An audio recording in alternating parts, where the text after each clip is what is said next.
Zanetti vient nous voir à peu près une fois par mois, puis souvent il a la bonne idée de venir en joguant. Ouais.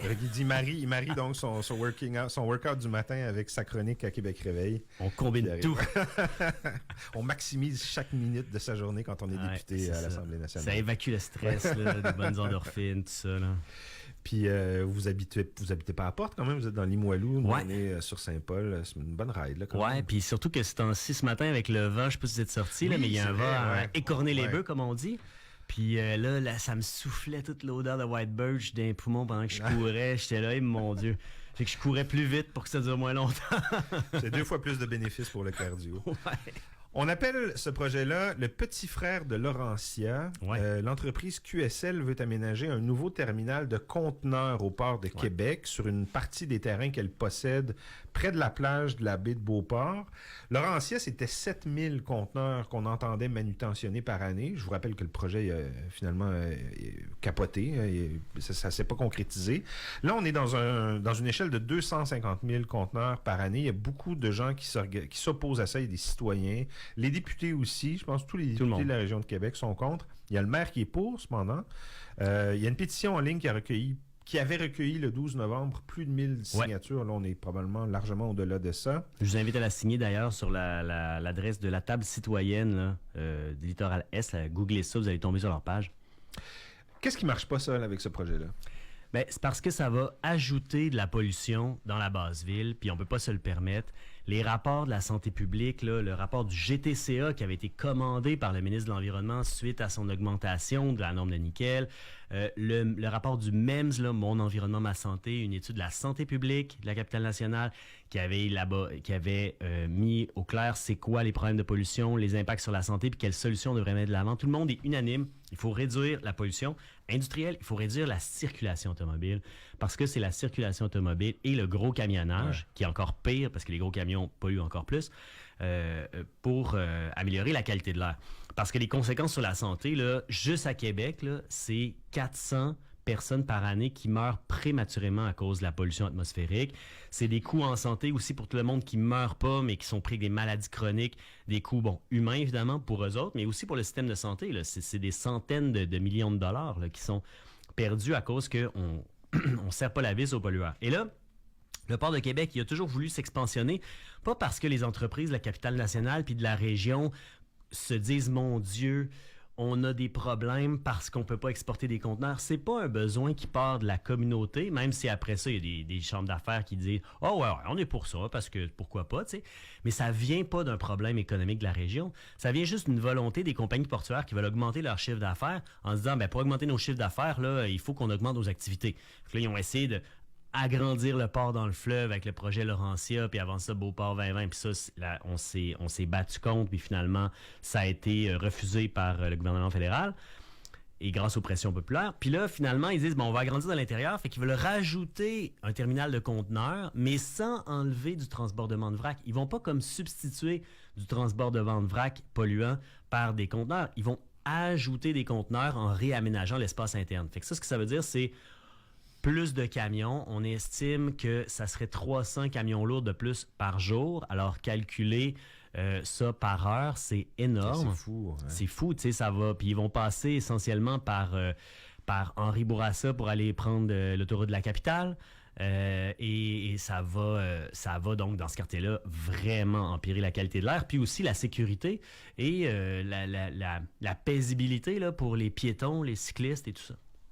Le projet Laurentia avait notamment, la hache avait été mise dans le projet après que le projet ait eu reçu un avis défavorable de l'Agence d'évaluation d'impact du Canada, qui est un peu quoi l'équivalent d'un BAP au fédéral, c'est ça? Ou? C'est un peu ça, sauf que c'est pas des audiences publiques, c'est une agence gouvernementale qui avait dit, Laurentia voulait prendre de l'expansion au cœur du littoral là, de la baie de Beauport, qui est un lieu de reproduction essentiel pour le bar rayé, qui est une espèce qui était menacée.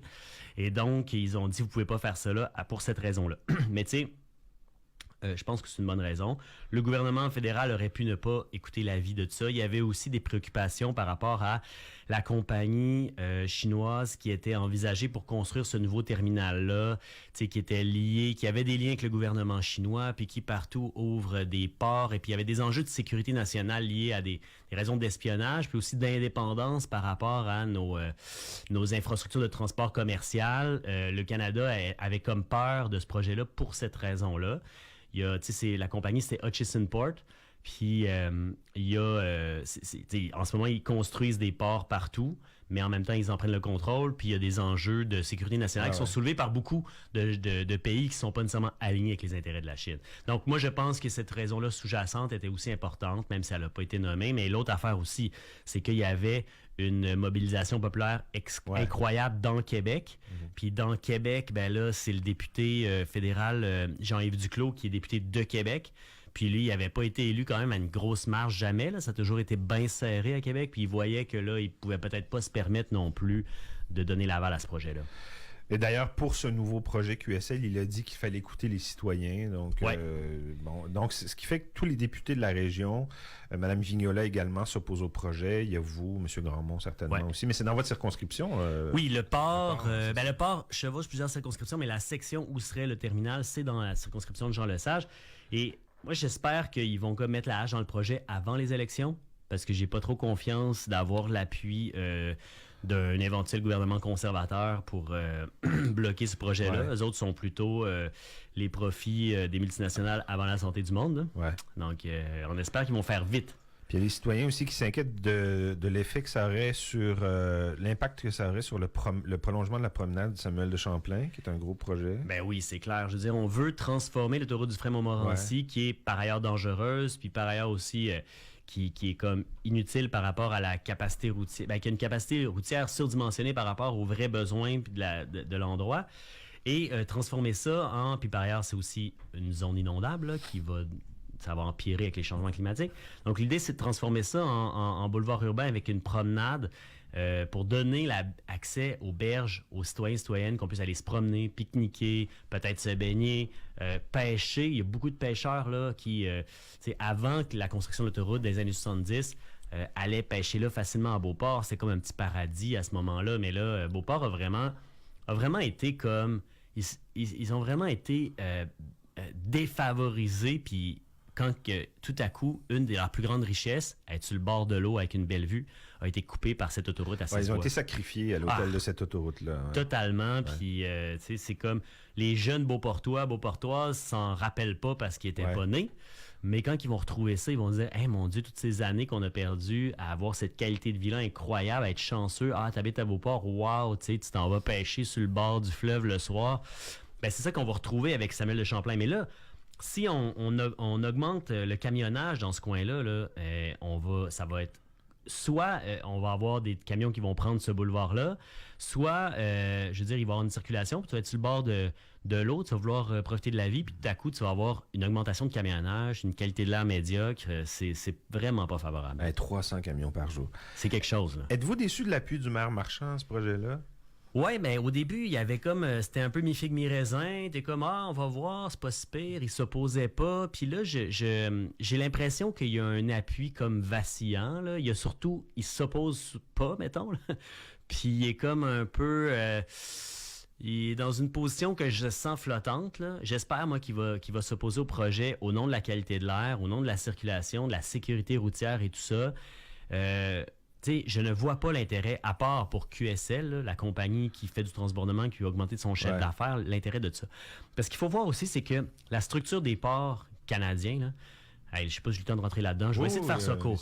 La structure des ports canadiens, là, ça a été refaite par Paul Martin, qui a été ministre des Finances et aussi premier ministre du Canada, libéral, autour des années 2000, si ma mémoire est bonne. Un grand armateur aussi. Qui était un grand armateur, c'est-à-dire qu'il possédait des compagnies de bateaux, puis c'est lui qui a réformé la loi sur la gouvernance des ports. Il n'y a rien qui cloche là-dedans. Le loup dans la bergerie, là, comme le conflit d'intérêts ultime. Fait que là, le grand armateur s'en va, il se fait lire, réforme les ports, et regardez bien ce qu'il a fait. Ce qu'il a fait, c'est qu'il a transformé les ports en des espèces d'entités, qui sont privés avec un genre de lien avec le public. C'est-à-dire qu'ils ont des... C'est sur le terrain du gouvernement, terre de la couronne. Les lois canadiennes s'appliquent uniquement pas celles du Québec, ce qui est vraiment problématique pour régler les enjeux de pollution, d'une part. Puis l'autre affaire, c'est que le conseil d'administration est contrôlé par les locataires du port, c'est-à-dire ceux qui louent des espaces pour transborder. Donc, pour la plupart, des grosses multinationales qui se foutent pas mal de nos intérêts. T'sais, bon. Et là, il y a sur le CA aussi, il y a des gens de tous les paliers de gouvernement, mais ils sont minoritaires. Donc, essentiellement, le contrôle des ports, c'est les multinationales étrangères qui l'ont. Alors, ils organisent ça comme ils veulent, nomment des DG qui défendent leurs intérêts, comme Mario Girard, comme Ross Gaudreau avant lui. Tu sais, Mario Girard qui est en train de partir, là, justement. Et aussi, ben, tu sais, ils se donnent, il y en a qui soupçonnent aussi qu'ils se donnent des prix de location plus bas, avantageux pour faire des profits à court terme, quitte à sous-investir dans leur rénovation des infrastructures. Puis après ça, quand que les trucs sont désuets, ils se retournent vers le gouvernement et ils disent « Ah non, là, il nous faudrait de l'argent pour réparer nos affaires. » Ils refilent la facture au public, stratégie. Puis tous les projets d'agrandissement comme Beauport 2020 qui est devenu Laurentia, puis tout ça, ça a souvent été, c'était toujours accompagné d'une demande de millions du gouvernement, puis c'est des millions qui allaient servir pour l'expansion, mais aussi pour, en même temps, by the way, réparer les affaires pour lesquelles on n'a pas voulu payer. Donc, c'est très problématique comme structure, puis ça fait que, aussi, les ports sont en compétition les uns avec les autres. T'sais, si les ports étaient vraiment publics, on aurait une stratégie portuaire québécoise, globale, concertée. Les gens s'assoiraient ensemble avec un intérêt commun, faciliter le transport de marchandises de façon environnementale, efficace, à moindre coût. Puis là, les gens feraient comme « Hey, regarde, moi, je vais te donner ces activités-là, je vais prendre celles-là, c'est pas grave, ça descend mon chiffre d'affaires. Le but, c'est pas le profit. Le but, c'est la population, c'est notre économie, c'est notre environnement. Alors, on fait ça comme ça. » Mais non, là, c'est le contraire. Ils sont là « Hey, moi, je vais augmenter mon chiffre d'affaires. »« Ah non, moi, je vais augmenter. » Ils se chamaillent comme ça. Ils veulent avoir des conteneurs ici, mais là, il y a déjà des conteneurs là, mais c'est pas grave, ils vont leur enlever des conteneurs, puis là, ils prétendent qu'ici, ah non, mais c'est pas vrai, parce qu'on va pouvoir faire venir des plus gros conteneurs qui vont décharger une partie ici, qui pouvaient pas se rendre jusqu'à Montréal parce qu'ils étaient trop lourds, puis là, finalement, gna. Mais ils sont en compétition, ils veulent juste augmenter leurs profits, puis ça se fait au détriment de notre santé. Moi, j'ai hâte que le maire Marchand aussi se rende compte de ça, puis qu'il voit que il n'y a aucun intérêt pour la Ville de Québec de faire ça. C'est assommant de penser que des infrastructures aussi fondamentales que les infrastructures portuaires d'un pays soit entre les mains d'intérêts privés. Mais c'est ça mais c'est parce que là, tu sais, des fois, là, on dit, l'indépendance, ils capotent, ils disent qu'on est dans une colonie. Ça, là, c'est un héritage colonial.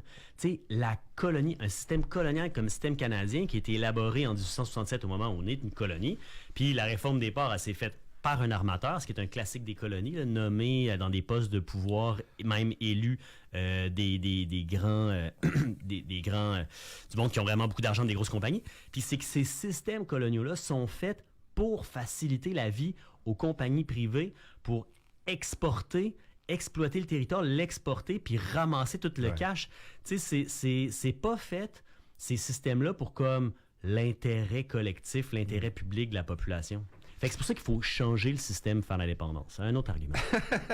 Hey, on est parti du projet QSL. On est en train de repenser la structure même du pays dans lequel on vit. Merci beaucoup. Ça, c'est musique à mes oreilles, évidemment. Salut, merci de ton invitation. Vous écoutez CKIA 88.3, Radio Urbaine.